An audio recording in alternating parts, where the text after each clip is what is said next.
Hello guys, my name is Gifty and you're welcome to Business Talk 102. What we'll be talking about today is carving a niche. So many times we hear people talk about carving a niche around yourself, and as a business owner, as a small business owner that is just starting and that is just growing, I want to tell you today that don't carve a niche first. Don't carve a niche around yourself. Okay, if you're a fashion designer who is just starting, maybe just graduated from a fashion school or a shop or something, or a fashion training, and you don't even know where to start, now don't start by carving a niche around yourself. I know you know how to do corsets, I know you know how to do ashwebi, you are good in ready to wear and all of that, and you want to carve your niche on maybe ready to wear on ashwebi or corset alone. Okay, so my advice to you is to carve a niche first. Okay, so the first thing you do as a small business owner, as a small fashion brand that is trying to grow, is do everything you know you can do. Okay, carving a niche shouldn't be the first thing on your list when you're starting. The only reason why carving a niche should be the first thing on your niche is if you are just if you already have the money and you have the customer base, you can run the advert and all of that, I can say okay, you can proceed. But aside that, if you are just starting and you are starting from nothing, you are just starting a business, you don't know how to go about it, don't carve a niche around yourself yet. I think in one of my previous videos I talked about the different niche we have in fashion designing. Fashion designing is so broad, and in my next video I'll be talking about so many niche and so many things you can do in fashion design. You don't even have to do the regular cut and sew thing. But before you start that business, you don't have to carve a niche around yourself. Carving a niche around yourself is just like you camping yourself in one place and you cannot move past that stage, especially if you're not even doing well in that place. You are tied down to that place because you've already mentioned that, oh, this is your niche and this is what you're doing.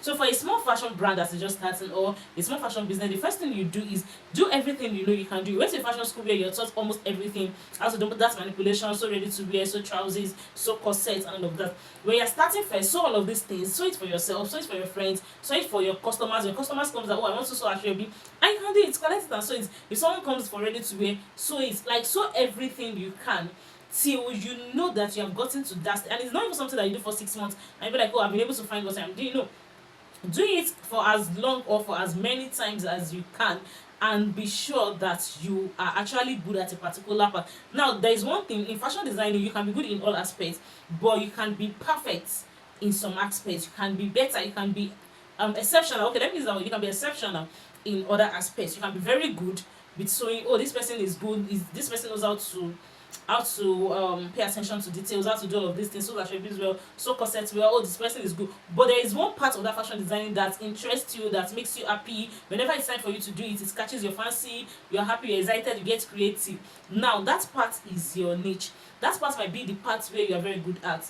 Okay, so you might be starting as a fashion designer who sews for commercial purposes. You sew for people, you sew for, they bring clothes to your shop, you even have apprentices and you train, and over the years you find your purpose and you are able to find your niche, that okay, actually this fashion industry, I've gotten to that stage where I know that my purpose, this is what I want to do. I want to be a fashion tutor. I can tutor very well. I've taught a lot of students and they've graduated from my shop, so why not just focus on fashion tutoring? Now when you get to that stage, that's when you know that, oh, it's time for you to carve a niche. Okay, so, and on the other hand, you might be sewing dresses and you look at that, oh, I think I am more better in ready to wear. I've been making dresses for 2 years and now I realize that I do more ready to wear. I'm so excited when it comes to ready to wear. I can create different designs, I can work with different fabrics, I can manipulate different designs. I do well, I find it easy. Now then you can carve a niche. And you can be like, oh, over the years, over 2 years of sewing, or 3 years of sewing, or 1 year of sewing, I kind of realized that I enjoy sewing ashwebi. I love it. Anything that has to do with me thinking or putting blinks on clothes, sewing corsets and all of that, I like it.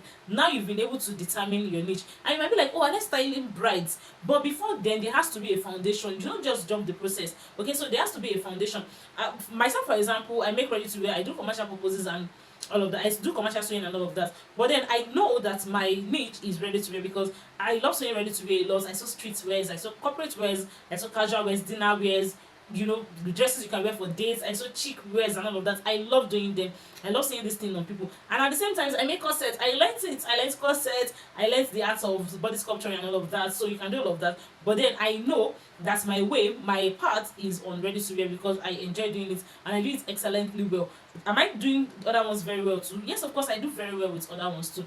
But then what I'm saying is, don't carve a niche yet if you are just starting as a fashion designer or as a small business owner.